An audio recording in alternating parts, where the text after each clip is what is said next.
Welcome 365ers to what's new in Microsoft 365 and Teams for the 18th to the 30th of June 2022. We have updates for Forms, Lists, Outlook, SharePoint, Teams. We have one thing from our elsewhere in 365, just the one I think. And then I'll tell you about YouTube Shorts. As always, it's always great if you give it a thumbs up and subscribe if you want to be kept up to date. So, on to our first topic, Microsoft Forms. Just the one thing here, templates for commercial users has been delayed. So now looking at July 2022. I've told you about this in the past, particularly looking forward to digitizing day-to-day workflows and seeing what we get in there. Next up, we're going to move on to lists, and our first main update is list calendar view conditional formatting. Let me just zoom in a little bit there on the right hand side. You can see there that we've gone to the drop down. We're looking at a calendar view, and we can format our current view. Okay, so what else can we do? Go to there, select format current view like I just said from that drop down, and there you can see that you can select the conditional formatting, and then you can start. You can add a new rule based on a field. You can modify, rearrange, and delete existing rules from that same view. That is available now, and we'll just bring your views to life a little bit. Moving on to Outlook.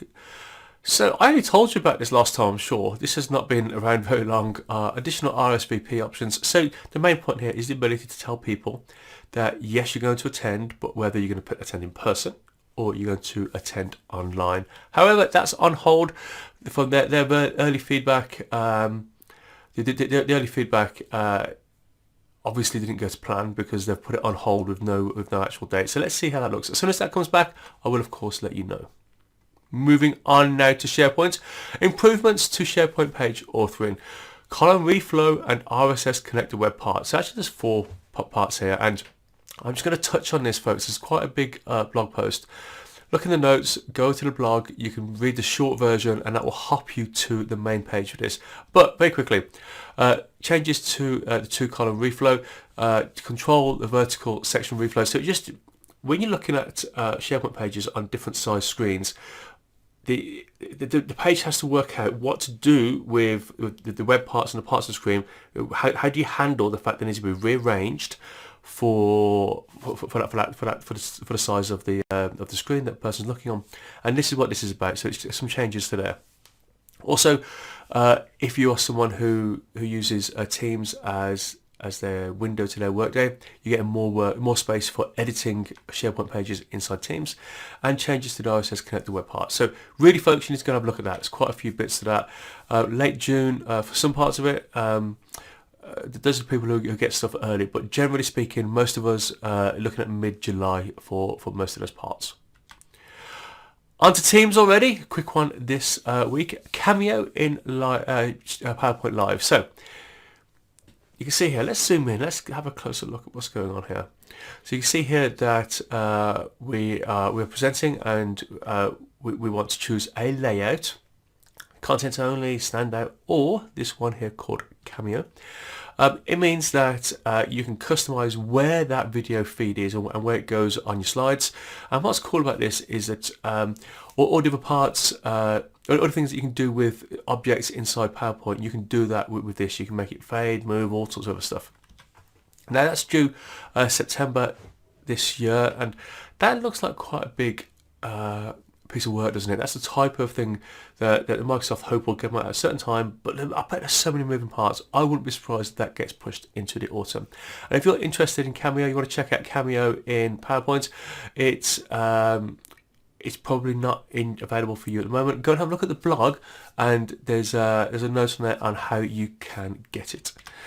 Modern meetings are coming to the web client. So if you are a user of Teams and you use the app, if you think way back, and if you came onto Teams during some point during the pandemic, then you might not even remember this. But you used to have this bar across the middle where you control your call. So the sort of stuff that you get in the top right hand corner, all those controls were like a floating bar, and it would come and go, and it was in the way. And unfortunately, people who use the browser, I know some people have to because of restrictions at work, they still had this floating bar. Anyway, so their experience is getting updated to the same as the app, and if they use Chrome and Edge browsers. So it includes all that, the improved pre-join experience, the dynamic bar, the control bar. So look out for that, folks. Anytime now into early June. So if you're a web browser attendee for Teams meetings, look out for that. I think that is definitely going to be something you like. Okay, so this sort of passed me by. I didn't see this coming. The Updates app in Microsoft Teams. So out of the box app, it is an out of the box app that enables you to create, submit, and review updates, check-ins, and reports in the flow of work. It's just some way Microsoft phrase that. But if we just come in here, so it's available by default for everybody. Now you can see here on this screen that I'm looking for it in the store. So I do a search for updates, and I find it, and then I add it. Now, from that point on, you can then create these updates either from that app, or you can go to chat and see down here. You can see there I can create an update. So this is great. I don't know, maybe you hand it over to another shift, or maybe you've got a job share or something like that. I think it's definitely worth having a look. It kind of snuck in, and I've had a quick look at it, but I think it looks really nice. When you go into the app, you get more control. You see all your previous ones. Anyway, folks, either go and try it out yourself, or go and read a bit more about it in the blog. It kind of came in under the radar, but it looks really good. Something else that looks good is the Speaker Coach in Microsoft Teams meetings. So you may be familiar with Speaker Coach, or did they call it Presenter Coach in PowerPoint? So that's coming into Teams now. So it just tells you about your speed, about how clear you are, the words that you use. So you can turn this on, and you can see there that live, as this person is presenting, it's telling you to just to slow down a little bit. You can see here on this next screen, this tab is available, and only you can see this. You see here it's telling you about the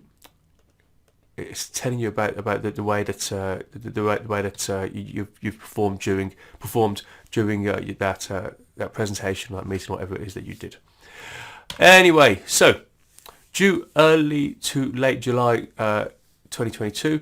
Have a look at the blog. Let's assume that your organisation haven't blocked it.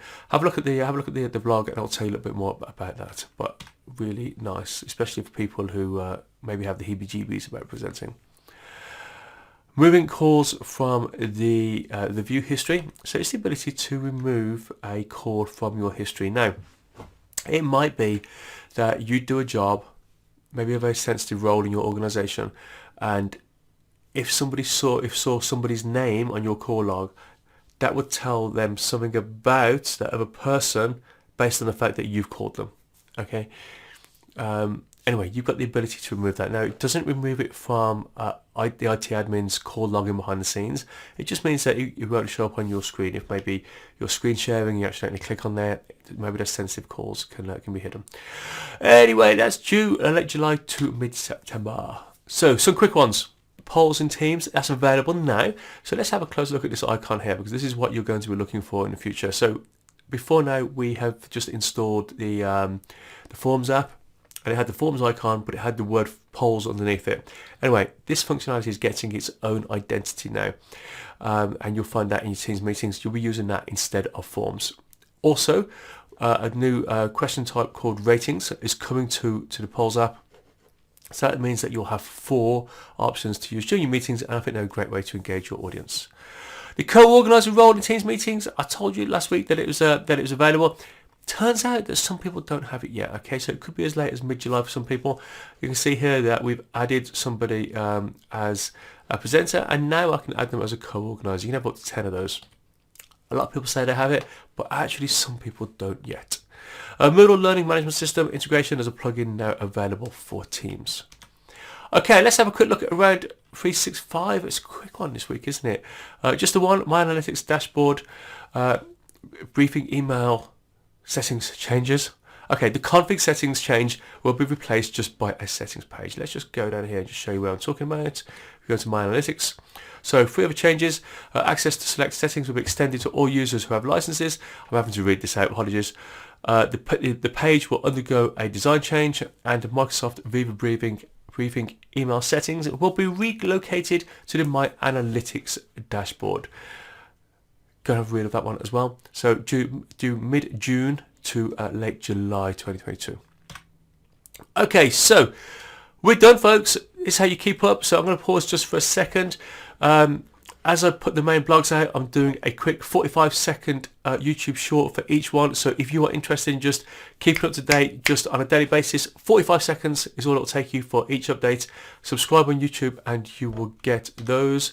LinkedIn podcast, the blog, newsletter. Go to the blog and sign up to the newsletter, or go to the blog if you want to see the latest video and just look at the top right hand side. Search anywhere using Super Simple 365 and you'll find me on whatever platform you want. But for now, folks, we're done. Thank you for listening and watching, and I'll see you in a couple of weeks.